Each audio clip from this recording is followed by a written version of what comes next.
Hi, I'm Whitney Cal, and as a coach, I really like the Love Cards by Robert Lee Camp.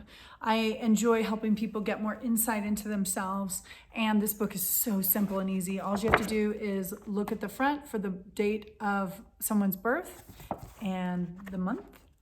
And we're going to read today the Five of Diamonds, the Seeker of Worth card.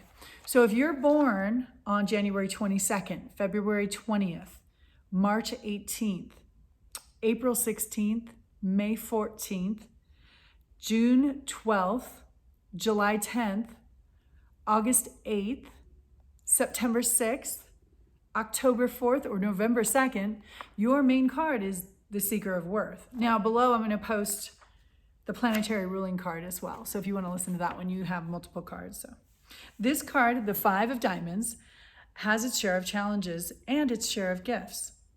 Like all fives, the Five of Diamonds dislike routine and abhor anything that pretends to limit their freedom or put them in a box. They can be perpetual wanderers, never settling down for anything long enough to make it pay off.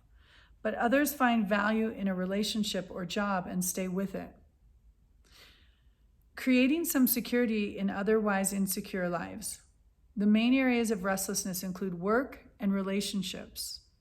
All Five of Diamonds have an inner sense of dissatisfaction, but they also want to accomplish something of value and gain stability in their lives. I think dissatisfaction to me means that they're striving for something.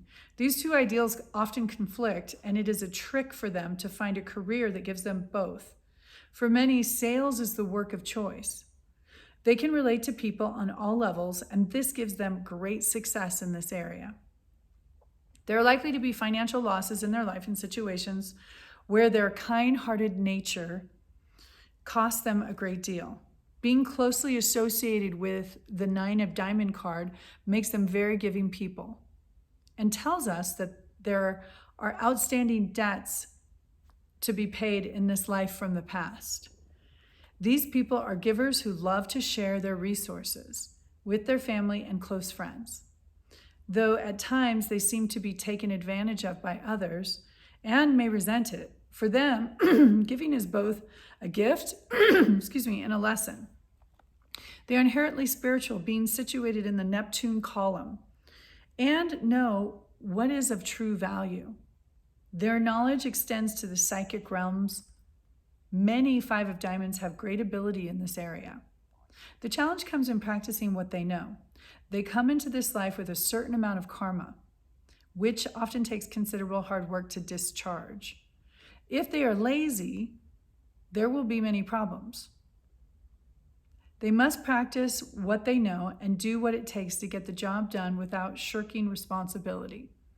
Such a strong Neptune influence creates a desire to help others as part of their life's work. If they align themselves with a higher purpose or ideal, they can become the creators of their destiny and have much more success and fulfillment. The first 45 years of life are the most challenging. Their life improves considerably as they get older. They often come to a crossroads at midlife when they must face their fears once and for all. This is the time that many of them get interested in self-help subjects or spirituality, which is why you're listening to this right now. A transformation occurs and their life begins anew in many respects. Many become an authority in some area, either as an author or teacher, and are looked up to for leadership and guidance. Some of the Five of Diamonds issues concerning relationships are restless and changeable romantically. They are often averse to commitment. For these reasons, many of them have difficulty making a relationship work for an extended period of time. They are very romantic, and many have a lot of charm and sexual prowess, as symbolized by their Jack of Clubs in Venus, which has another Jack, the Jack of Diamonds, as its karma card. For this reason, they are considered to be some of the best lovers. They are attracted to those of wit and creativity, and they themselves can be quite charming, but also calculating and crafty. When it comes to love, in many cases, love is a mental game to them, and many of them lose sight of their feelings as they get wrapped up in their analysis of all the concepts of love. They can be very sneaky and dishonest in this area.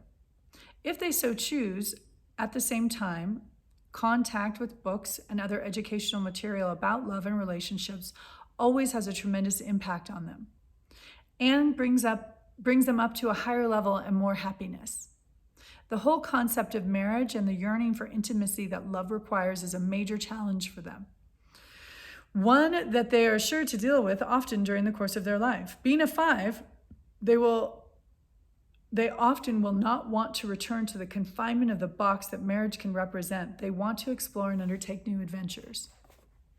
Freedom versus security and accomplishment. I'm just going to read a little bit out of this bottom part. I spend my entire life, this is not to say that all 5 diamonds have such a strong struggle, but it's a common trait. The question for any 5 is, should I spend my entire life pursuing new adventures and exploring new and uncharted realms, or should I establish some security and foundation from which I can launch my adventures? So they're still adventuring.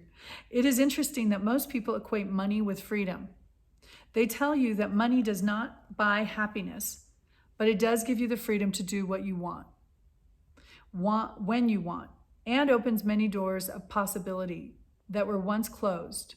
If this is true, then it is sort of a cosmic joke that the 5 of Diamonds person who wants freedom so much will have to settle down for a while and focus themselves on one occupation long enough to make the money that will allow them to have more adventures. Perhaps this is the lesson for the 5 of Diamonds. I can earn more freedom, and have even more and better adventures if I set aside some time in my life to create the financial prosperity that will give me this freedom. But for many 5 of Diamonds, this is one of the most difficult things to do. This is why many of them gravitate toward work as a salesperson. Many sales jobs allow the individual freedom to travel as part of their work. This often kills 2 birds with 1 stone by allowing the 5 of Diamonds to create some financial independence and not feel caged in while doing it. It is these sorts of success formulas that separate the happy 5 of Diamonds from the others. So, how was that for you? I hope that you got something from it. If you want to post below, I'd love to hear your feedback and how that landed. For the 5 of Diamonds, there's other cards called the planetary ruling cards I'm going to post below. I hope this landed well with you and you enjoyed the reading.